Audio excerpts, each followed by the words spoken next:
ये कहानी है इस सदी की सबसे बड़ी हैकिंग की। One of the biggest bank robberies ever. No guns involved. Hackers did it. आपने हैकिंग से रिलेटेड मूवीज देखी होंगी और अक्सर मूवीज में हैकर्स पकड़े नहीं जाते। बस ये कहानी भी एक ऐसे हैकिंग ग्रुप की है जिसने अपनी खतरनाक हैकिंग की वजह से पूरी दुनिया के बैंकों को हिलाकर रख दिया था। Breaking into more than 100 banks in 30 countries and making off with a total of as much as $1 billion. और इस हैकिंग ग्रुप के किए जाने वाले हैकिंग अटैक्स को इस पूरी सदी के सबसे बड़े हैकिंग अटैक्स के तौर पर जाना जाता है। ये कहानी है कार्बन नेक ग्रुप की। साल 2014 में कैस्परस्काई लैब के एक एम्प्लॉय को रशिया के एक बहुत ही बड़े बैंक के एम्प्लॉय की कॉल रिसीव होती है।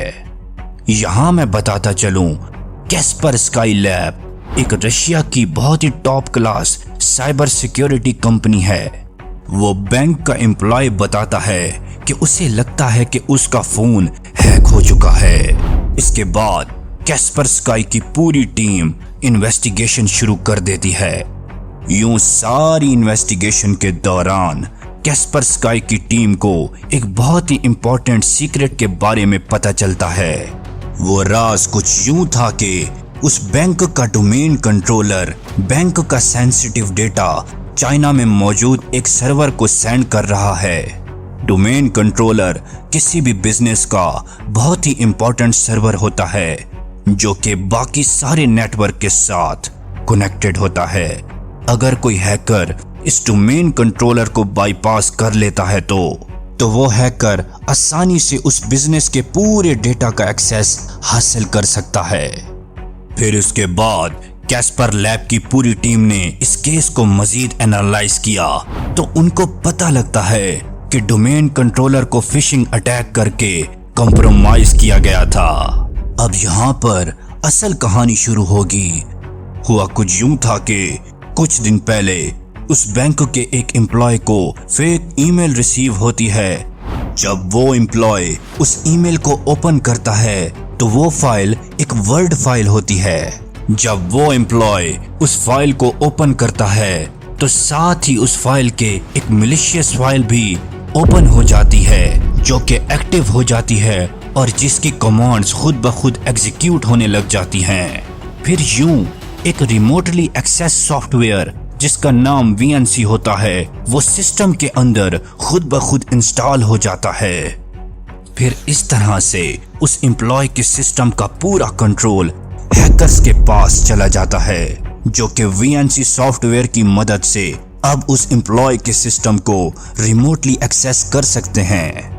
यूं इस चीज को मजीद बारीकी से जानने के लिए कैस्पर लैब की टीम का एक मेंबर उस इन्फेक्टेड कंप्यूटर पर ब्लैंक वर्ड डॉक्यूमेंट को ओपन करके उस पर हेलो टाइप करता है तो कुछ देर के बाद उस कंप्यूटर पर एक ऐसा मैसेज शो होता है जिसको देखकर वहां उस बैंक में मौजूद हर इंसान शॉक में चला जाता है। अब जहां साइबर सिक्योरिटी की टीम शॉक में होती है और मजीद इन्वेस्टिगेशन करने की कोशिश कर रही होती है, वहां पर दूसरी जानिब हैकर्स हमेशा साइबर सिक्योरिटी की टीम से एक कदम आगे ही रहते हैं। Russian security company reported that it discovered one of the biggest bank robberies ever. No guns involved. Hackers did it. Their ultimate goal was to steal as much money as possible, and they largely accomplished that. अब धीरे धीरे hackers उस remotely access software VNC के जरिए पूरे network का access अपने हाथों में ले रहे होते हैं। दरअसल उन हैकर्स को उस पूरे नेटवर्क में से एडमन कंप्यूटर की तलाश होती है और फिर उन्हें एडमन कंप्यूटर का एक्सेस मिल जाता है। अब यहाँ पर कैस्पर लैब की टीम उस बैंक की टीम को सजेशन देती है कि ये हैकर्स उनकी सोच से भी ज्यादा तेज हैं और उन्हें मजीद IT एक्सपर्ट्स की जरूरत होगी। अभी वो ये सब बोल ही रहे होते हैं कि दूसरी जानिब हैकर्स इस हैकिंग अटैक को मजीद एक कदम आगे ले जाते हैं। हैकर्स उस अफेक्टेड एडमन पीसी पर एक वक्त के अंदर बहुत सारे सॉफ्टवेयर्स को ओपन कर लेते हैं। दरअसल वो ऐसा इसलिए करते हैं कि एडमन पीसी को स्लो डाउन किया जा सके। यूं कुछ देर बाद वहां उस बैंक में आईटी एक्सपर्ट्स की टीम पहुंच जाती है और फिर वो टीम भी इन्वेस्टिगेशन करने लग जाती है। लेकिन उस इन्वेस्टिगेशन के दौरान आईटी एक्सपर्ट्स की टीम से एक गलती हो जाती है। होता कुछ यूं है कि आईटी एक्सपर्ट्स उस सिस्टम के अंदर लॉगिन क्रेडेंशियल्स ऐड करते हैं तो हैकर्स की लॉगर सॉफ्टवेयर के जरिए उन आईटी एक्सपर्ट्स के की स्ट्रोक्स को रिकॉर्ड कर लेते हैं। यूं हैकर्स के पास उस पूरे नेटवर्क का कंट्रोल और एक्सेस आ जाता है और हैकर्स उस बैंक से अरबों डॉलर्स चोरी कर लेते हैं। और मजे की बात ये होती है कि उन हैकर्स में से कोई भी हैकर पकड़ा नहीं जाता। अब हैकर्स ने स्विफ्ट बैंकिंग सिस्टम का इस्तेमाल करते हुए मुख्तलिफ मुल्कों के बैंक अकाउंट्स में ये सारे पैसे ट्रांसफर कर दिए। अब हैकर्स के पास उस बैंक का पूरा कंट्रोल था और उस बैंक की एटीएम मशीन का भी। और मजे की बात ये थी कि हैकर्स बिना किसी एटीएम कार्ड का यूज करते हुए एटीएम मशीन से पैसे निकलवा सकते थे। वो हैकर्स जब एटीएम मशीन के पास पैसे निकलवाने जाते तो वो हैक्ड एटीएम मशीन खुद ब खुद पैसे बाहर फेंकने लगती थी और कार्बनैक की टीम के कुछ मेंबर्स जाकर उस एटीएम मशीन से पैसे लेकर वापस आ जाते। मजे की बात यह है कि कैस्परस्काई की पूरी टीम को हैकर्स की इन हरकतों के बारे में पता था, मगर वो उन हैकर्स का कुछ भी बिगाड़ नहीं सकते थे। यूं कुछ दिन गुजर जाने के बाद कैस्परस्काई टीम का एक मेंबर सिंगापुर में एक इंटरनेशनल साइबर सिक्योरिटी की मीटिंग अटेंड करने के लिए जाता है तो वहां पर उसको एक बहुत ही अहम राज के बारे में पता चलता है। उसे पता चलता है कि कार्बनैक ग्रुप ने न सिर्फ रशिया के बैंकों बल्कि दुनिया के 100 बड़े मुल्कों को हैक करके अब तक तकरीबन $1 बिलियन चोरी कर लिया है। यूं आगाज होता है जेकैट टीम का, जिसको FBI फ्रंट से लीड कर रही होती है। अब FBI कार्बनैक हैकर्स के हैकिंग मेथड्स को बहुत ही बारीकी से इन्वेस्टिगेट करना शुरू कर देती है और उन हैकर्स के IP एड्रेसेस को ट्रेस करना भी शुरू किया जाता है। मगर कार्बनैक ग्रुप को FBI की इस मूवमेंट के बारे में पता चल जाता है और वो हैकर्स अंडरग्राउंड हो जाते हैं। तकरीबन 2 साल तक वो कोई भी हैकिंग अटैक परफॉर्म नहीं करते। फिर 2 साल गुजरने के बाद 2016 में वो ताइवान के एक बैंक को टारगेट करते हैं। बस यहीं पर कार्बनैक हैकर से एक बहुत बड़ी गलती हो गई। हुआ कुछ यूं था कि कार्बनैक ग्रुप के कुछ मेंबर्स पैसे निकलवाने के लिए एक सुनसान एटीएम मशीन पर जाते हैं तो वहां उन्हें एक शख्स देख लेता है जो कि एक आम सिविलियन होता है। वो ये देखता है कि एटीएम मशीन खुद ब खुद पैसे बाहर निकाल रही है। फिर उस शख्स को उन हैकर्स पर शक हो जाता है तो वो शख्स उनसे पूछने के लिए अभी आगे बढ़ ही रहा होता है कि वो हैकर्स घबराए हुए वहां से भाग जाते हैं। यूं उस शख्स का शक यकीन में बदल जाता है और वो शख्स ताइवान की पुलिस को कॉल कर देता है।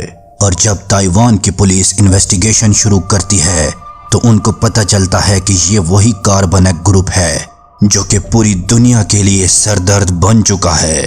यूं अब पुलिस ताइवान की साइबर सिक्योरिटी की टीम के साथ मिलकर उन हैकर्स को पकड़ने के लिए दिन रात कोशिशें करती है और उन हैकर्स का उनको ठिकाना भी मालूम हो जाता है। मगर बदकिस्मती से जब पुलिस उनके ठिकाने पर पहुंचती है तो वहां से उस हैकिंग ग्रुप के सभी मेंबर्स भाग जाते हैं, मगर सिर्फ 3 लोग बचते हैं जो कि पकड़े जाते हैं। अब यहाँ से शुरुआत होती है कार्बनैक हैकिंग ग्रुप के मास्टरमाइंड हैकर जो कि उस ग्रुप का लीडर होता है उसको पकड़ने की। ये बात है 2018 की, जब स्पेनिश पुलिस मनी लॉन्ड्रिंग के क्रिमिनल्स की डिटेल फाइंड आउट कर रही होती है।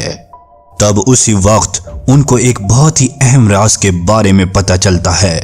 उनको पता चलता है कि एक यूक्रेनियन सॉफ्टवेयर एक्सपर्ट जिसका नाम डेनिस के है, ये वही शख्स है जो कि कार्बनैक ग्रुप का लीडर होता है। इसके बाद स्पेनिश पुलिस ने डेनिस केस से रिलेटेड बारीकी से इन्वेस्टिगेशन शुरू कर दी, जिसके बाद स्पेनिश पुलिस को पता चलता है कि डेनिस के ही कार्बेनेक ग्रुप का असल लीडर और मास्टरमाइंड है।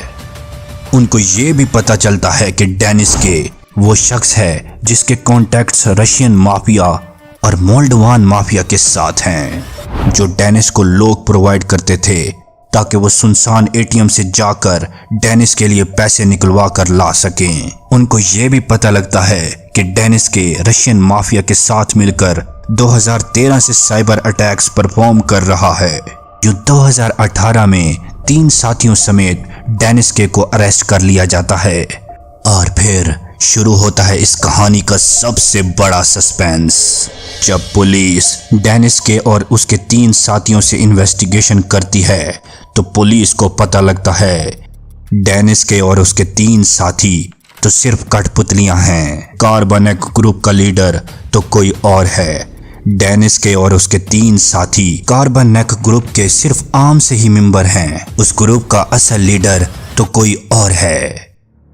ये जानकर रशियन पुलिस बहुत ही शॉक में चली जाती है, क्योंकि जिस मास्टरमाइंड हैकर को पकड़ने के लिए रशियन पुलिस ने अपनी सारी ताकत लगा दी थी, असल में वो शख्स कोई और निकला और आज तक वो मास्टरमाइंड पकड़ा नहीं जा सका। न ही कोई उस हैकर के बारे में जानता है कि वो कौन है, वो कहाँ है।